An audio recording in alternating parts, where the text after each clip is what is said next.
jim jim ewepụta kashara n'elu maka na onye na-ekwere okekwe awe gwazie gị na ọ na-eme nwanne ife n'ebe ka n'ebe ifugo na doing si get level ndagaba lele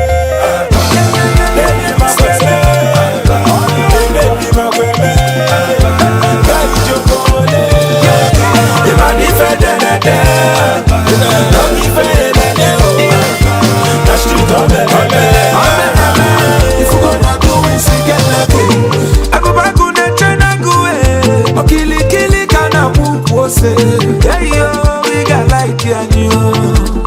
We got like you. One day, my back and you see quadro. You cannot stop the movie train. We got like you and you. We got like you. The girl who say, I'm a dime and you. My love, my can not that 1 million. Did you my money? Yeah, Bella, did you? And I'm a nifa. Imani futu winsiga waka Kida fusi na rani fe Yoko tu winsiga levulo Fugo na tu winsiga levulo Ndagaba lele Baby ma wele Kaya chokole Imani fe denede Dogi fe lene Na street on the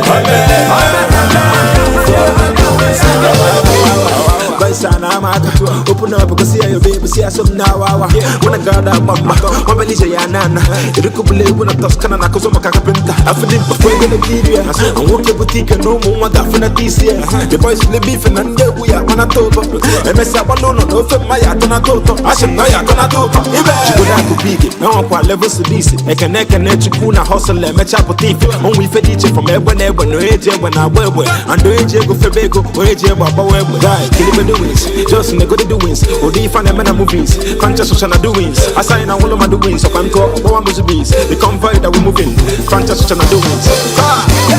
The girl who say, I'm a dime and you. My love, my can not that 1 million. Did you my money? Yeah, Bella, did you? And I'm a nifa. Imani futu winsiga waka Kida fusi na rani fe Yoko tu winsiga levulo Ifugo na tu winsiga levulo Kedifi na tosila nyoku Ifugo na tu winsiga levulo Kedifi na kachila nyanya Ifugo na tu winsiga levulo Wani geme we find a man Ifugo na tu winsiga levulo Imasi kwa neke lolweke Ifugo na tu winsiga levulo Uno no bono Na menu doniru ni gama Big Smosa Obodo delu jim jim Ewe pute kashara nenu Makalonya na kwere okekwe Awe wazie gino neme Mwani fe nebe ka nebe Ifugo na doing si get level. Let me once again welcome everyone to this event 2025 NAIP Forum and Economic Outlook titled Surviving the Shocks and Taming the Tides by pharmaceutical industry key players. Today, we'll welcome you and ask you to relax as we delve into our annual economic summit, the keynote to be delivered by the former chairman of Bureau of Public Enterprise, and then we'll go into, after that, we'll go into CEO Forum discussion proper. Thank you and God bless you. It is with immense pleasure and a deep sense of responsibility that I welcome you all to the 2025 Economic Outlook and CEOs Forum, a flagship event that has become a vital platform for dialogue, collaboration, and strategic thinking within our industry. This year's theme, Surviving the Shock and Taming the Tides, the role of pharmaceutical key players, is both timely and relevant. As stakeholders in Nigeria's pharmaceutical landscape, we are no strangers to economic turbulence, from the pressures of foreign exchange fluctuations to supply chain disruptions, regulatory bottlenecks, and evolving global health trends. However, moments like this call for a collective rethink of our strategies, resilience, and adaptability, which is exactly what this forum aims to achieve. My very special recognition goes to our keynote speaker, Mr. Alexandra Ayola Oko, a highly respected banker and financial advisor with over 25 years of distinguished experience in banking and finance. Sir, we are truly honored to have you share your wealth of knowledge and insights with us, especially as we seek to explore innovative financial strategies that will strengthen the pharmaceutical sector in these uncertain times. I would like to extend my deepest appreciation to the chairman of the occasion, Mr. Fidelis Ayabe, MD, CEO of Fise Healthcare. Your outstanding leadership and unwavering commitment to the pharmaceutical industry have been a source of inspiration to many. Your presence today is a testament to your dedication to fostering growth, innovation, and sustainability within our sector. We are truly honored to have you lead us in this capacity. The pharmaceutical industry in Nigeria seems to be worst hit, though this is quite a global phenomenon. It's not only peculiar to Nigeria. It has been an era of uncertainties and unpredictabilities in the past 2 to 3 years. To see an investor in the pharma industry, in particular in Nigeria today, still standing, is akin to see a very tough guy, a tough dude, who has weathered all the storms and is still standing. Our faith in a better tomorrow is, however, uncommon. It has always been my wish that despite all the challenges, the Nigerian pharma industry becomes so big, robust, and much viable than it is presently.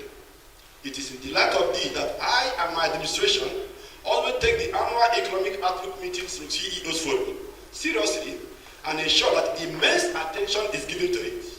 And that's why we are gathered here today. We see this program as a stepping stone to coming together as a unit, discuss impending challenges as we are facing, and then brainstorm on ways to surmount this problem. And that's what we are going to have immediately after the keynote. We are going to go into what looks like a town hall meeting where all the CEOs will be free to air their views on what we can do, honestly, to handle the challenges presently confronting us. On this note, ladies and gentlemen, I want to welcome you all to this year's program. You are all august personalities in your various unique ways, and I must say that I'm honored to have you all here for common cause under the same roof. We do not take your presence here for granted. The theme for this year focuses on surviving the shocks and taming the tides within our dear industry. The average investor in the pharma industry has seen and probably survived a lot of shocks, from serious economic uncertainties and political and social turmoil to an array of national disasters. You will be wondering how we have remained standing. Most of us here have gone through personal traumas like kidnapping, declining health, and violent crimes. It is indeed a period of unprecedented struggles and upheavals. From manufacturing to importation of finished goods, the story is the same, very pathetic. The entire pharmaceutical value chain is riddled with unprecedented challenges. Have you ever wondered how a manufacturing company is coping with securing a steady and stable power supply to roll out essential medicine for the country? Have you ever given it a thought? Getting enough forex from the black market to finance her businesses, handling the exorbitant prices of diesel to power the plant's activities, and finally, facing the challenges of distributing the products to all the nooks and crannies in the midst of ever-growing security challenges and kidnapping for ransom business. It is a privilege to be invited to chair an event such as this within the pharmaceutical space by distinguished pharmacists. But I'll be failing in my position to honor those of you in the room today who, by virtue of your positions of service, right, must be given that recognition so that the younger people can also strive to get to where you are this morning. I will start by thanking NAIP very much, for the honor done me. I am probably the least in the industry, and I've been since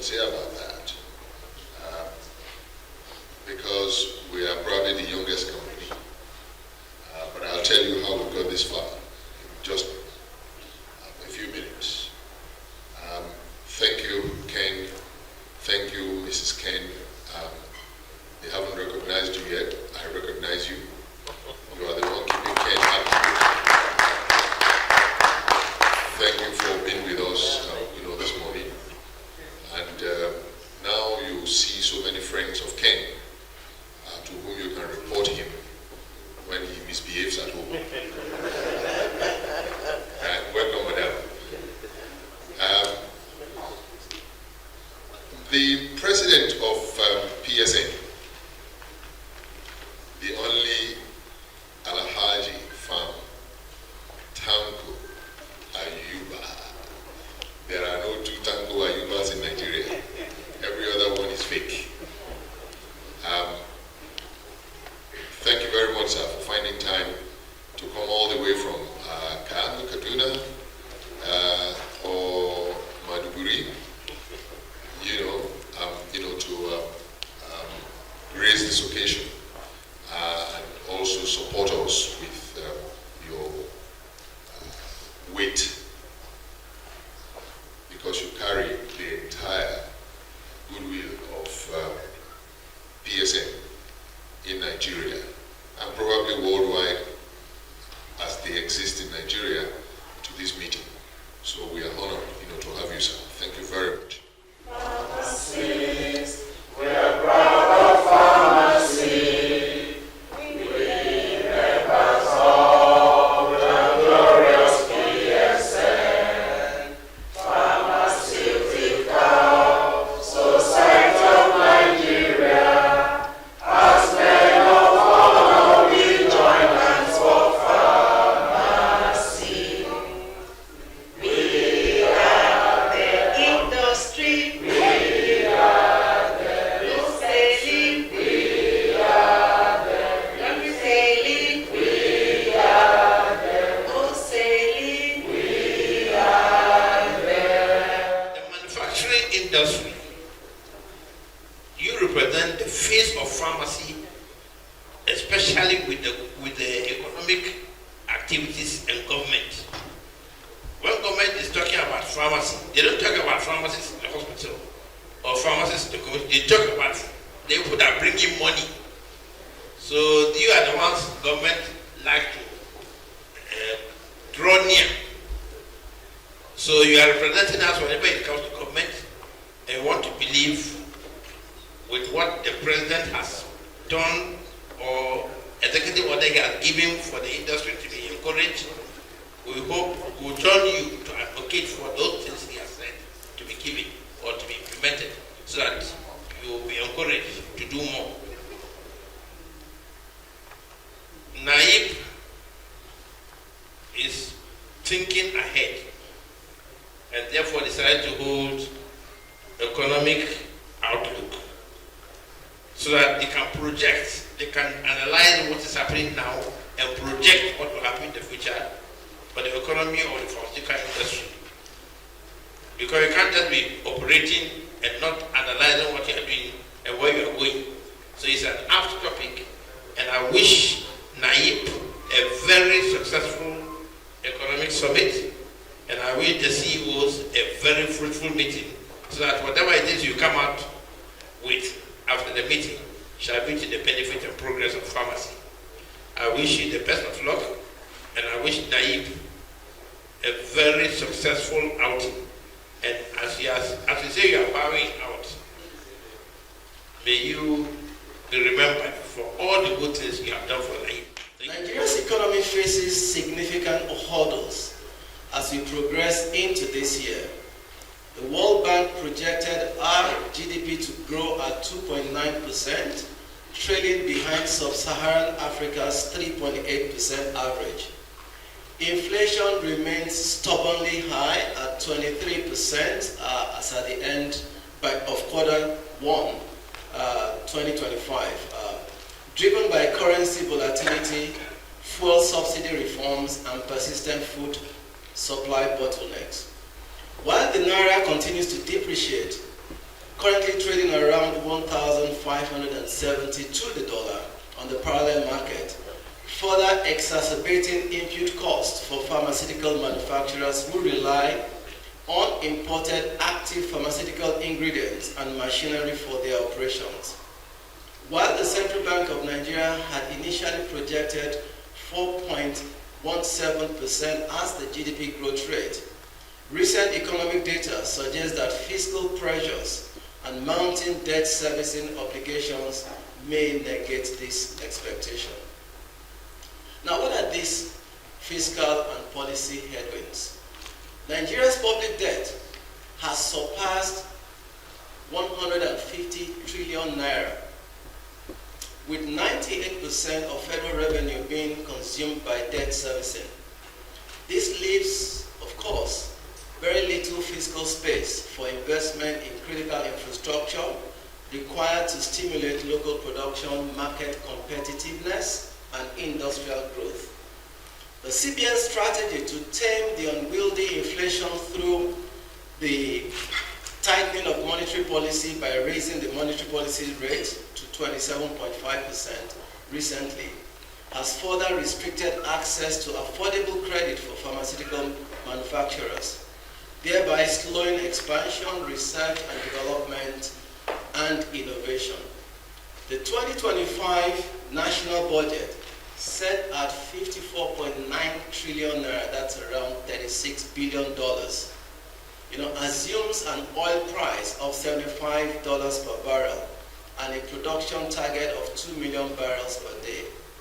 But fluctuating global oil prices and domestic production challenges could threaten these projections. Particularly, the shift in economic posture following the recent US elections may have significant impact on global trade and the price of oil in particular in the coming months. High energy costs remain a significant challenge. Diesel prices are at about 1,200 naira per liter, making pharmaceutical production increasingly expensive and uncompetitive compared to global counterparts. In addition, exchange rate volatility continues to impact the largely import-dependent pharmaceutical sector, where more than 60% of raw materials are sourced offshore. Now, what are the opportunities in the midst of this crisis? Opportunities, ladies and gentlemen, exist for those who are prepared to seize them, even in these turbulent times. The African Continental Free Trade Agreement presents an enormous $3.4 trillion market for Nigerian pharmaceutical exports. With strategic investments, Nigeria's pharma companies can expand their footprint across Africa, leveraging this platform to boost sales and increase market share. The Nigerian Pharma Industry Plan provides a framework to reduce dependency on imported APIs, aiming to boost local production to about 40% by 2030. This initiative represents a game-changing opportunity for key players to enhance self-sufficiency, stabilize the supply chain, and reduce long-term costs. We are already witnessing the resilience of some local pharmaceutical companies, with indigenous firms like Enzo Pharma and Fitson Healthcare stepping up to fill the void left by the exit of the multinationals, now controlling about 45% of Nigeria's anti-malaria production. Their success demonstrates that even in difficult times, strategic investment and adaptability can drive growth and sustainability. Looking at the geopolitical shifts and their impact on the local economy, the global economy is also facing significant macroeconomic turbulence, and these challenges directly impact our local pharmaceutical industry. The IMF projects global growth at 3.2% in 2025, with advanced economies like the US and EU battling inflation and recessionary risks. The Russia-Ukraine war and post-COVID-19 supply chain disruptions have increased cost of logistics by about 30%, which of course has implications for the importation of critical pharmaceutical inputs. On the African continent, the sub-Saharan African growth rate is projected at 3.9% in 2025, driven by increased private consumption and investment. However, high debt service costs continue to weigh on many economies, including Nigeria. The global pharma market is growing at about 5.8% compounded annual growth rate. And this is fueled essentially by advances in biologics, mRNA technology, and AI-driven drug research. Africa's pharmaceutical market is expected to reach $65 billion by 2025, according to Fitch. But Nigeria's share remains below 10% due to import reliance and investment constraints. Let's look at the crisis, the exodus, and the resilience of this industry. Between 2020 and 2024, Nigeria's pharmaceutical industry faced one of its most challenging periods, marked by the exit of 12 multinational pharmaceutical companies, including GlaxoSmithKline, Sanofi, and Pfizer.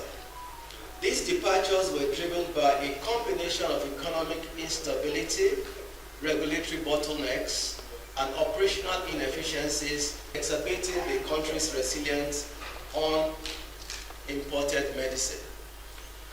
What are the key challenges leading to the exodus? 1, foreign exchange volatility and import dependence. Over 60% of active pharmaceutical ingredients and excipients used in drug manufacturing in Nigeria are imported.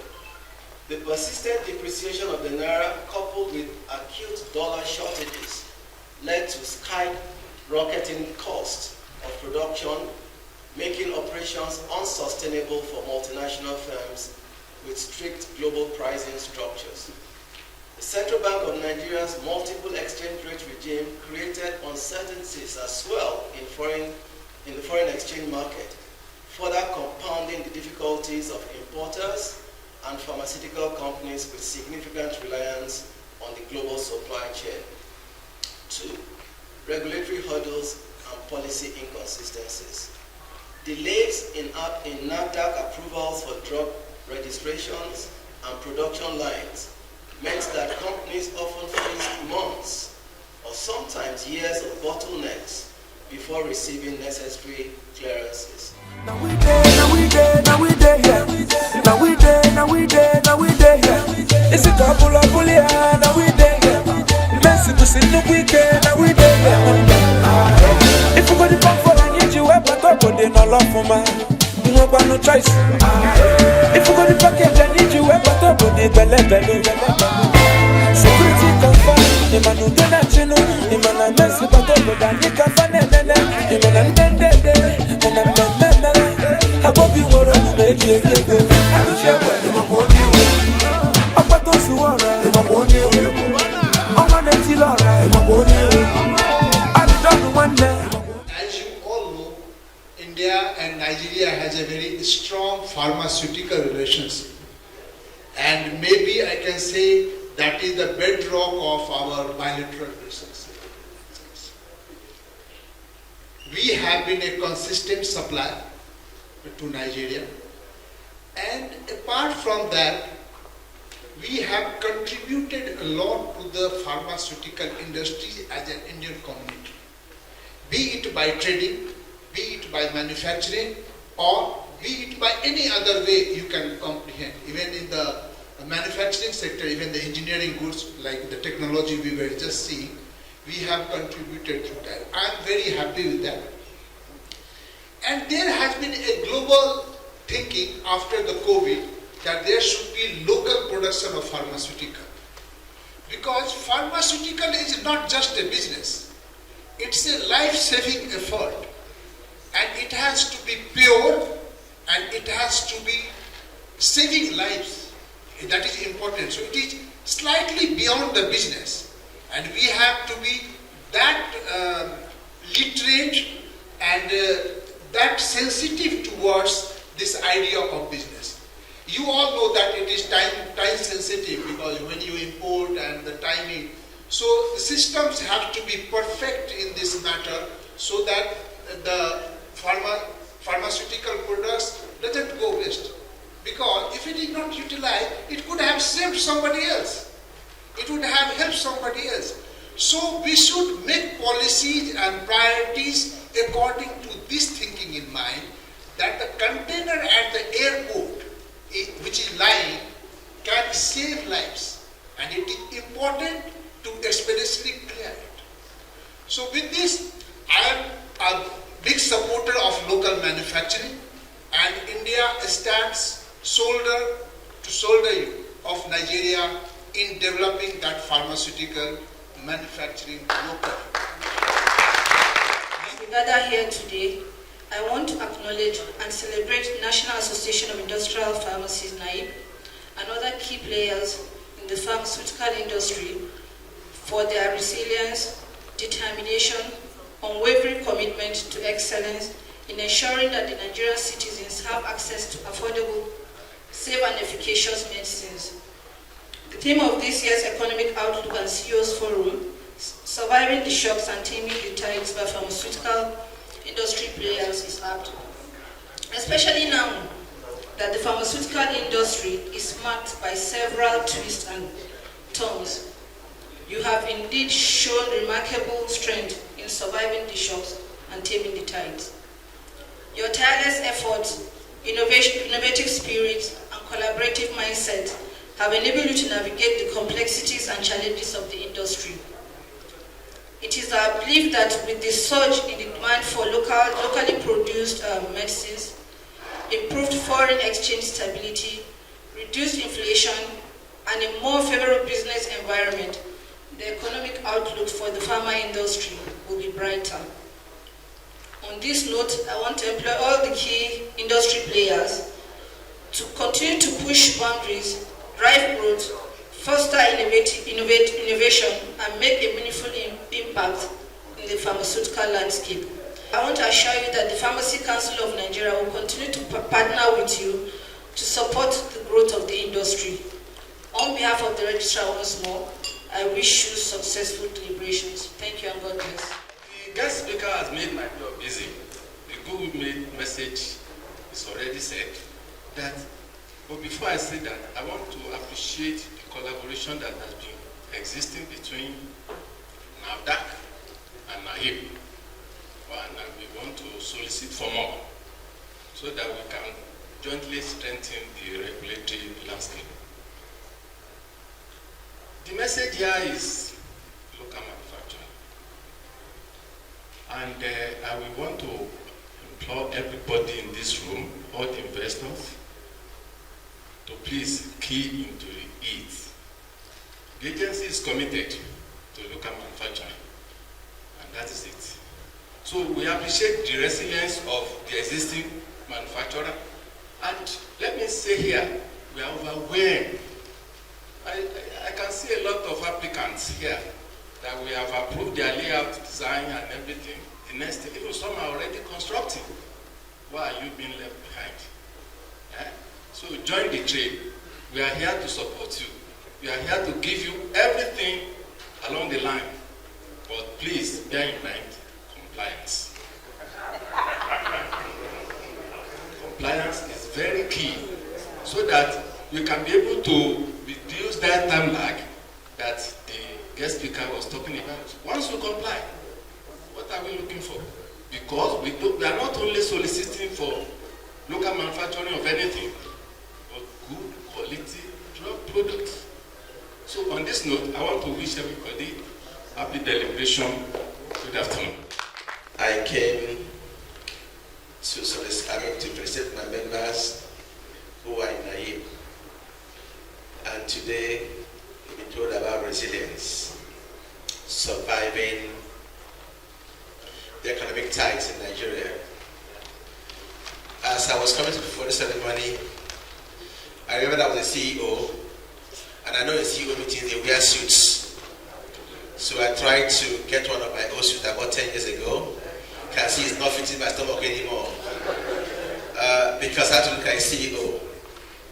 I come from a village, they call on the Anambra State. And I thought I was a big CEO.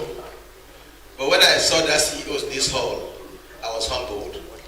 I mean, what they are doing. People like Felix Fidelis is here, the rest of the capital industry, I just left. So I had to humble myself, be the CEO, but the little CEO, not the big CEOs, as I'm saying in this hall. And if the big CEOs are having this turbulence in their businesses, I wonder what the small CEOs are having. They're almost being extinguished. The Board of Fellows sends her very much appreciation to this house. The beautiful thing is that many of you who are in this hall are members of the Board of Fellows. Each time you write FBSN, behind your name, next to your name. And this year we were lucky, we inducted some newer members of this forum into the Board of Fellows of the PSN. And my duty here this afternoon as the chairman of the board is to solicit your interests. You have made members of the Board of Fellows. People with different capacities, different riches, and different sagacities. And the Board of Fellows is the elite group, is the group where you have the exceptionally successful pharmacists whom the society, under the leadership of Tanko now, has made us members of one family. The family that should advocate for society. The family that should present the ethos and ethics of the profession. The family that should mentor the younger ones into becoming like us, both the small and the big CEOs.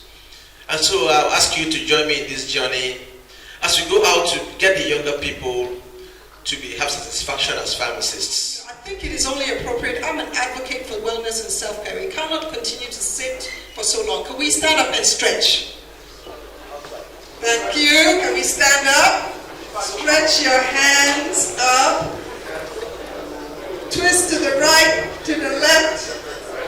Stretch, stretch. Okay. I dare not say touch your toes. I dare not say touch your toes. But it's, at least we can keep ourselves moving, even as we sit, keep ourselves moving, right? Thank you, thank you, thank you. I'll hand over to Rebecca. Thank you. On behalf of Mrs. Odomi and all other people, Mr.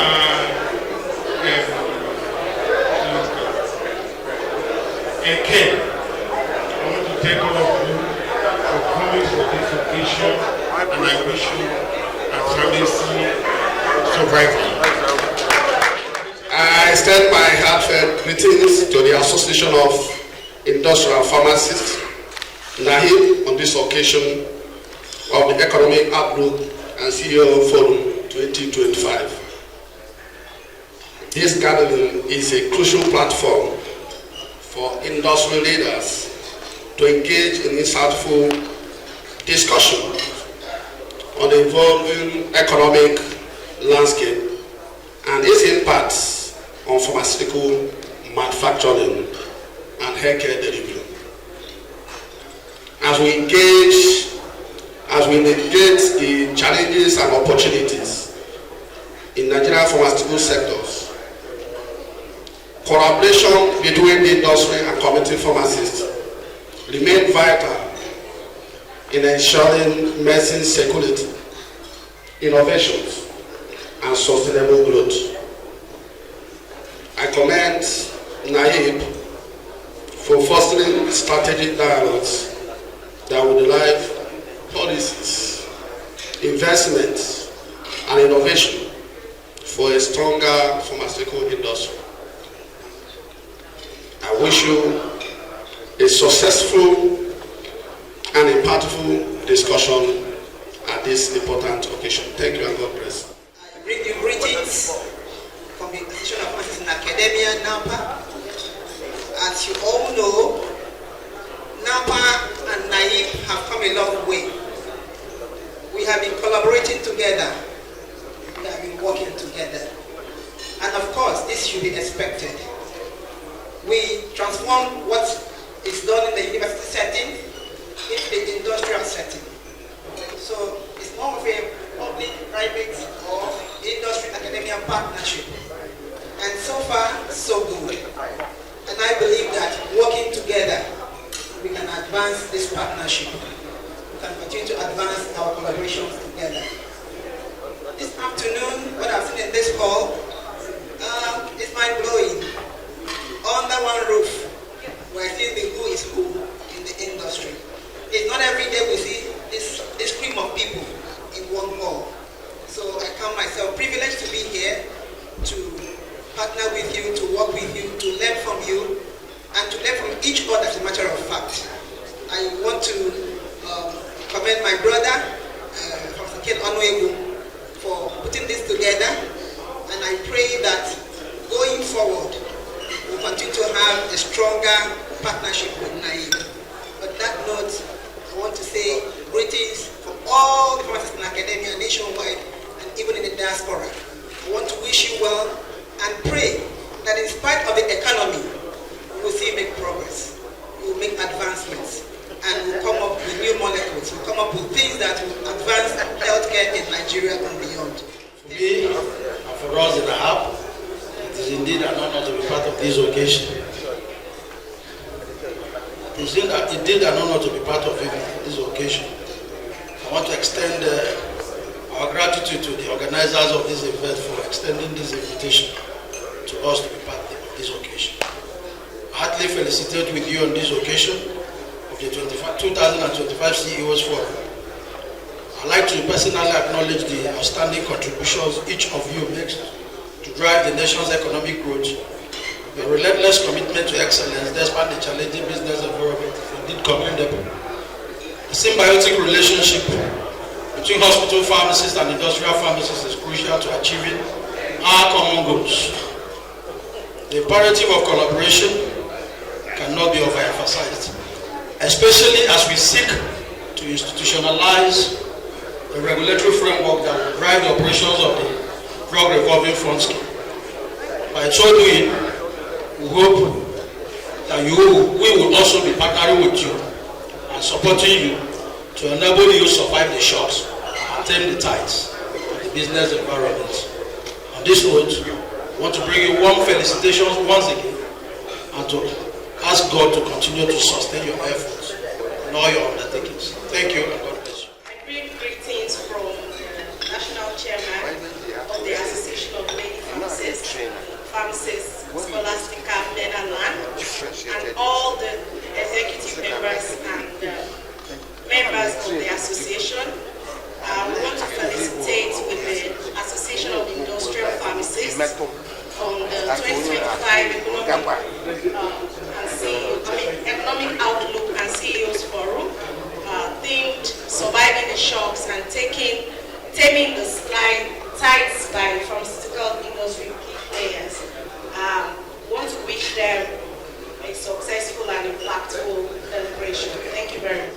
On behalf of the Board of Trustees of the Association of Industrial Pharmacists of Nigeria, we would like to, and on behalf of the Academy of Pharmacy, Nigeria Academy of Pharmacy, we would like to extend our heartfelt commendation to the Association of Industrial Pharmacists for the timely and strategic initiative in organizing the CEOs Forum. And this is the first CEOs Forum that had all our sister associations, hospital, community, academy, as well as the three of them in addition. We'd like to commend Ken for this great feat. Bringing the industry leaders together in this way to deliberate on how the pharma sector can thrive amidst Nigeria's evolving economic landscape is not only commendable but also critical for the sustainability and growth of the industry. I believe certainly that some of the challenges in the system are great opportunities. I don't see things from a very negative point of view. I believe that in the midst of the challenges, there are opportunities. The pharmaceutical sector should therefore play a pivotal role in ensuring national health security, just like the NAFDAC have presented. We should be able to overcome the through economic resilience and through industrial development. In periods like these, we believe that if we learn to collaborate among companies, we can reduce cost, if we innovate and we show strategic foresight, we'll be able to overcome some of the challenges and seize opportunities that we see. Let's use this forum to provide the much needed platform for dialogue, for knowledge exchange, for policy advocacy, which will undoubtedly contribute to shaping a more robust, competitive, and sustainable pharmaceutical industry. Pharmacovigilance, as we all know, is just a science and activities related to detecting, assessing, understanding, and preventing adverse effects and other drug-related problems. The objective of this presentation is to provide clarity on the NAFDAC QPPV requirements and gain industry buy-in. Just like we say, pharmacovigilance is about safety monitoring. And if you do not put systems in place to ensure the safety of your products, then there is a problem. Because we all know that patients, as much as possible, we need these medications to take care of our disease conditions. We do not want an additional safety concerns. So we are calling upon the pharmaceutical industry to build systems, put systems in place for pharmacovigilance. What's the importance? Having your pharmacovigilance systems strengthened will ensure that medicines remain safe and effective throughout their life cycle, and also to contribute to regulatory decision-making and patient protection. We all understand and know that for us to be able to renew our products in NAFDAC now, you need to provide evidence with the submissions of your PSU, our periodic safety update reports, which tells us how you have been monitoring your product and we're able to evaluate the risk-benefit ratio. The whole purpose of any product to continue to be in the market is that the benefits will always outweigh the risk. So submission of your periodic safety update report, which is a document that helps us evaluate the benefit-risk ratio of what your product is causing within our population, helps us to be able to renew your products. So, pharmacovigilance will also help us to identify rare, delayed or long-term adverse drug reactions that may not have been detected during clinical trials. We know the shortcomings with clinical trials, and we know that a lot of clinical trials of the products that we're selling in country were not done within our own population. And during clinical trials, there are some patient groups that are excluded: the elderly, the young, the pregnant women, and even those with other comorbid conditions. But in real life situations, when these products get into the market, whether you are pregnant and you have the disease condition, you may likely take it. If you are an elderly, you will also take the product. If you have other comorbid conditions, you will also take this product. So pharmacovigilance helps us to identify safety concerns related to our own population and be able to take immediate actions to remedy the effects. When there are serious safety concerns related to your product, obviously when the risk outweighs the benefit. Based on the NAFDAC mandate, looking at the regulatory framework, we already know what NAFDAC has been mandated to do. In all of it, we have to ensure safety, quality, and efficacy. And that is why the Pharmacovigilance Directorate at the National Pharmacovigilance Center is resident in NAFDAC. So that once we are able to get the adequate information, because science is evidence, once we are able to get the adequate information, this information will help NAFDAC take informed regulatory decision just to continue to make medicine safer for our people. What is the drug revolving fund? We say it is a system whereby revenue generated from sale of drugs to patients is used to purchase new drugs and ensure availability, effective and efficient system. That is to say, you put money, you bring money, call it seed money, procure seed stock, and you use the seed stock to treat your patients, and you generate revenue. And when you generate revenue, you plow it back into the system. That is the long and short of the entire grammar there. What are health commodities? We said they include medicines and consumables. And of course, we know what consumables are. This is a diagrammatic representation of the DRF. You have an initial fund to give rise to a seed stock with a markup, gives rise to stocking facilities. And of course, the patient receives the commodities through user fee, and then fund is generated, and then the money is plowed back. But if you look at that arrow going up there, you will see that this process, this cycle is truncated. It is truncated because the money, which is your capital, goes into a whole lot of things in the hospital.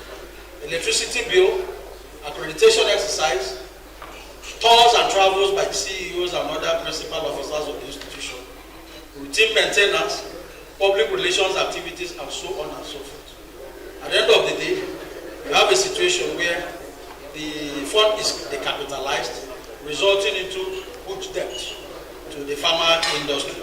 What's the purpose of a DRF? The purpose of a DRF is simply to ensure the availability and sustainability of quality healthcare products, ensure accessibility and affordability of health commodities, reduce the burden of stockouts, support healthcare for the indigent and the vulnerable, curtail dependence on external funding. That is to say, you will not require budgetary provision to be able to procure drugs, and then enhance the attainment of universal coverage. These are the purposes of the DRF. Challenges of the DRF as presently operated. These are the challenges. Poor management of the scheme. The advantages of the DRF as conceptualized has not been manifested because of the following factors. Poor management of the scheme. In most cases, you have a lot of executive interference. Money is removed from the DRF and so on and so forth. Lumping of the proceeds of the fund into one general account in violations of the provisions of the extant circular or the policy document, as it were, because the policy document may declare that the DRF should be maintained as a distinct account. But in most places, it does not apply.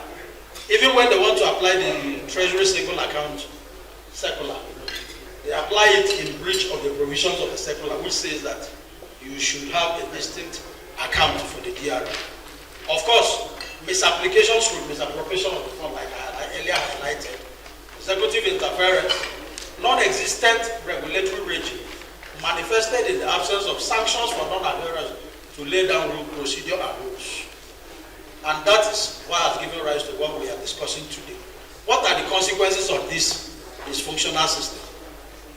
This results in the decapitalization of the funds, like I earlier highlighted, accumulation of debt to pharmaceutical suppliers, resulting in loss of value of the funds when paid due to inflation. Imagine the economy like that in Nigeria, and in a very competitive generics market. At least about 15% of our projected revenue needs to come from the institution for our business to flow well. It has been quite a Herculean problem that's with the institutions. He has mentioned them, so I will not overflow that aspect. But I want to add something. If this is proposal sails through, the bill passes, and even if it's gazetted, there is still an aspect that he needs to add to the plethora of panacea that he gave to us. We want to appeal that, for instance now, if this passes into law, the institutions are still segregated into their various sources of authority. There is the state, the federal, and the parastatals and host of others. They don't fall under the same authority. So there will still be some regimentation with respect to how they carry out or they comply with whatever laws that will be approved, if ultimately it sails through.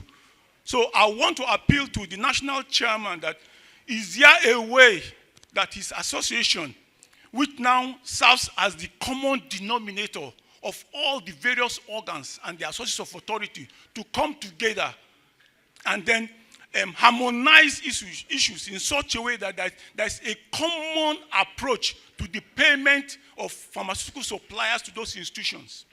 Recently, there was a directive from NAFDAC about withdrawal of ACT suspensions. I'm sure it came out of pharmacovigilance from what happened in the use and the course of events. And but my worry is that when these things are brought to the fore, we are talking to industry now, the big CEOs. They've invested millions and billions, bringing in raw materials and preparing the products and stacking them and distributing them. Suddenly there's a need to recall all of them. And yet, in the scheme of things, there's been no mention about who takes the costs. It's about public health, it's about national health and security. If we withdraw all those products into billions of naira, are we not further exacerbating the challenge of the industry that's already striving to survive the inclement weathers? Wouldn't NAFDAC, therefore, speak to those whom they are helping, that's Nigerian people, and actually find out how can we mitigate these issues? It happens anywhere. Government can stop it, float some money, because it's about public health. So we can withdraw properly. The issue is that we don't make payments. Many of us, nobody will buy that product to anybody. They will sell it. And these anti-malarials, they're in every nook and cranny. You cannot even recall them meaningfully.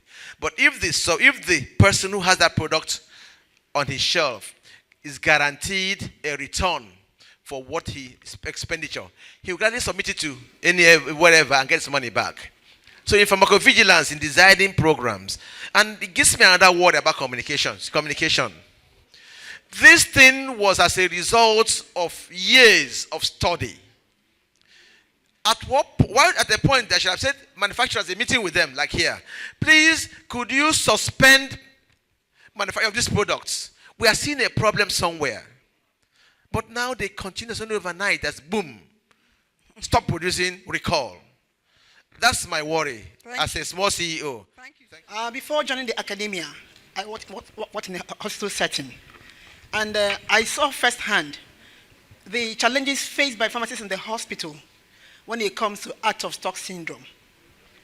Suppliers bring in supplies, you use the products, the monies come in, but you don't have a say as to how these monies are plowed back to pay to those that have supplied those products.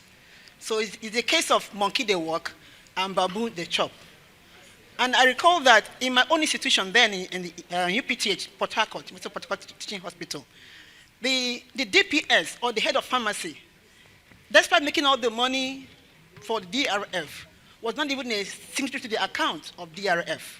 So it became a problem that monies are generated. When these monies are wiped off, they had no idea. So then my question would be to the happy chairperson, please, you have told us how you're recommending an independent institution to manage the finance of DRF.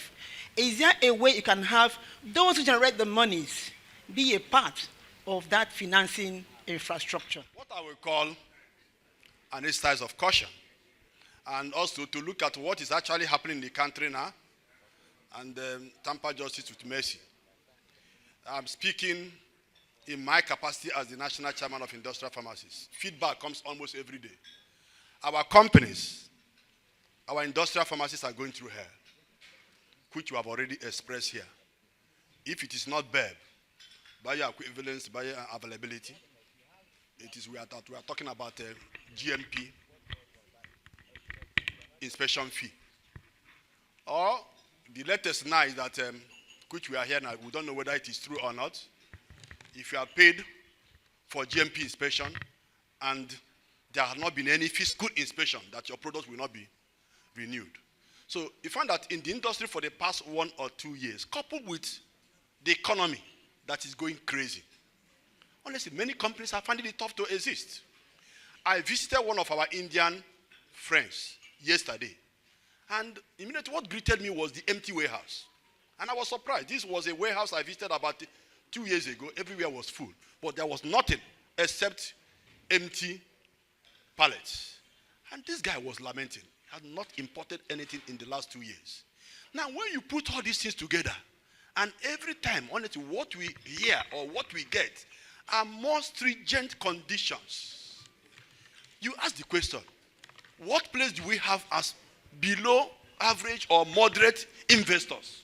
How can they survive? Yeah, I agree. Fission may cope. Emso may cope. But that small company owned by Ken may not cope. I had the privilege of going through the pharmacovigilance requirement yesterday. And honestly, when I counted The total number of SOPs we are expected to fill, there are more than 30. And I learned that more SOPs are coming. So I only need to be a lecturer in university for me to even comply with that. I'm telling you the truth. And this what you, yes, this, thank you. This what we are also, you expect some of us who are also toddlers to establish a department of pharmacovigilance. Put a staff there. Whether they are doing anything or not. From business point of view, madam, it will push the cost of drugs higher and higher. When we are complaining here that cost of pharmaceutical products are becoming unbearable, you are going to see more, madam.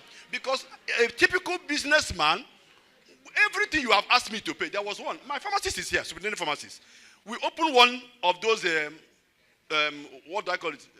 The lines you asked us, and we are asked to pay $100-something to register. And it's an annual payment. This cost, whether we like it or not, who is going to pay? The final consumer. I'm telling the truth. So the point we are making here, we are not saying that, to be honest with you, what we are doing now, yes, the right thing to do. But we are looking at the economy. We are looking at the turbulence. You know, the effect of fuel subsidy removal. To even buy diesel now and fuel to power your company is a tug of war. In short, you can pity even manufacturers here. So can't we take this in small stages so that companies can breathe? When things stabilize,